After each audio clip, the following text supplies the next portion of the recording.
నిజంగా శివుడి ఆజ్ఞ లేనిదే చేమైనా కుట్టదు అని అంటారండి. అది నిజమే. ఇప్పుడు నేను ఒక శివాలయంలో అయితే ఉన్నానండి. మీరు చూస్తున్నారు కదా. ఈ శివాలయం వచ్చేసి రేలంగి అనే ఒక గ్రామంలో ఉన్న శ్రీ తాటకేశ్వర స్వామివారి ఆలయం అన్నమాట. ఈ శివాలయాన్ని నేను నా ఛానల్ పెట్టినప్పటి నుంచి వీడియో తీద్దాము అనుకుంటున్నాను. ఆయన్ని దర్శనం చేసుకుందాం అనుకుంటున్నానండి. కానీ ఇప్పటి వరకు నాకు ఆ ఛాన్స్ అయితే రాలేదు. అందుకే అన్నాను, శివుడు ఆజ్ఞ లేనిదే చేమైనా కుట్టదు అని అంటారు అని అన్నాను. అందుకే నేను గత 2 సంవత్సరాల నుంచి స్వామివారిని దర్శించుకోవాలని ట్రై చేస్తున్నానండి. కానీ ఎప్పుడు నాకు అవకాశం కలగలేదు. ఈరోజు నాకు అవకాశం అయితే వచ్చింది. సో దర్శనం చేసుకున్నాను స్వామివారిని.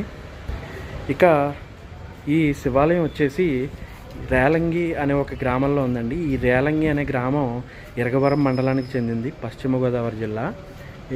ఈ ఆలయానికి సంబంధించి ఒక పెద్ద వీడియో అయితే నేను చేశానండి. అది రేపొద్దున నేను పోస్ట్ చేస్తాను. రేపొద్దున్న 9 గంటలకి పోస్ట్ చేస్తానండి. తప్పకుండా ఆ వీడియో అయితే చూడండి. ఆ వీడియోలోని నేను స్వామివారిని చూపించానండి. అలాగే ఆ స్వామివారికి సంబంధించిన పూర్తి చరిత్ర అనేది కూడా నేను చెప్పడం జరిగింది ఆ వీడియోలోని. తాటకి అనే రాక్షసిని సంహరించడం వల్ల ఈయనకి ఈ తాటకేశ్వర స్వామివారు అని పేరు వచ్చింది. కానీ ఆ చరిత్ర అనేది ఎక్కడ స్టార్ట్ అయింది అనేది ఆ వీడియోలో మొత్తం నేను చెప్పడం జరిగింది. ఆ వీడియో మీరు చూడాలనుకుంటే రేపు పొద్దున్నే 9 గంటలకైతే చూడండి. ఈ వీడియో నచ్చితే కనుక లైక్ చేయండి. Thanks for watching. ఓం నమః శివాయ. అలాగే మీరు ఇక్కడ చూడొచ్చండి, అష్టాదశ శక్తిపీఠాలకు సంబంధించిన పూర్తి వివరాలు అయితే ఇందులో ఉన్నాయి. అలాగే ఇటువైపు కూడా చూడొచ్చు మీరు, ద్వాదశ జ్యోతిర్లింగాలకు సంబంధించిన పూర్తి వివరాలు ఇక్కడ ఉన్నాయండి. ఇదిగోండి ఆలయం అండి, ఇది మొత్తం శివాలయం.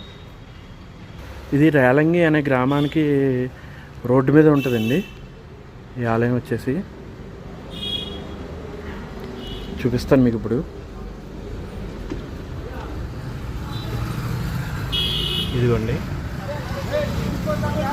ఇది మెయిన్ రోడ్ అనమాట. రేలంగి మెయిన్ రోడ్ ఇది చూస్తున్నారు కదా.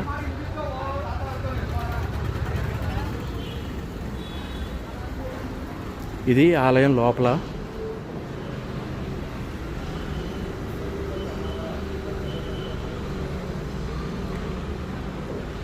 శ్రీ ఉమాపార్వతి సమేత తాటకేశ్వర స్వామివారండి ఈయన.